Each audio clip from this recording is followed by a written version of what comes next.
अच्छा, अब अगला क्वेश्चन आया है कि हमारे कंपनी में के पॉलिसी में ओपन डोर पॉलिसी है, जिसका मतलब होता है कि आप अपने मैनेजर से ओपनली अपने प्रॉब्लम्स को डिस्कस कर सकते हैं। मगर मेरा मैनेजर कभी अवेलेबल नहीं होता है, तो वो खाली मुझसे कस्टमर एस्केलेशंस की बात करता है। तो इस केस में मैं क्या करूं? देखिए, ओपन डोर पॉलिसी का आप गलत मतलब समझिए। ओपन डोर पॉलिसी का मतलब होता है कि जैसे ही आप डोर के अंदर घुसे, मैनेजर बाहर आ जाए।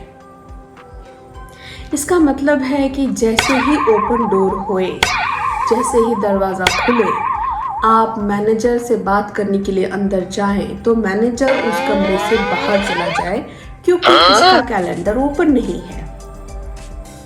और अगर आप फिर से दोबारा अंदर जाते हैं, तो आप सिर्फ मैनेजर को अप्रिशिएट कीजिए। डायरेक्ट क्वेश्चंस मत पूछिए। क्वेश्चंस अगर आपको पूछना है तो आप क्या कीजिए, एचआर के पास जाइए, क्वेश्चन पूछिए।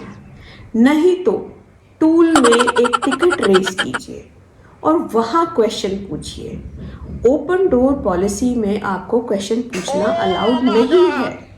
और ओपन डोर का एक और मतलब होता है कि अगर आप बहुत सारा क्वेश्चन पूछ रहे हैं, तो उसी डोर से the manager can kick you out. एक और बहुत गहराई वाली चीज़ आप समझे हैं कि कंपनियों में ओपन डोर पॉलिसी ही क्यों होता है, ओपन विंडो पॉलिसी क्यों नहीं होती? विंडोज़ हम मैनेजर के केबिन में इसलिए नहीं बनाते हैं क्योंकि अगर मैनेजर के उसमें हम विंडोज़ बनाएंगे एंड मैनेजर बहुत सारे बिजनेस जार्गन्स यूज़ कर रहा है जो कि आपको समझ में नहीं आ रहा है एज एन एम्प्लॉय, तो हो सकता है कि आप उसी विंडो से कूदकर सुसाइड कर ले, जान दे दे।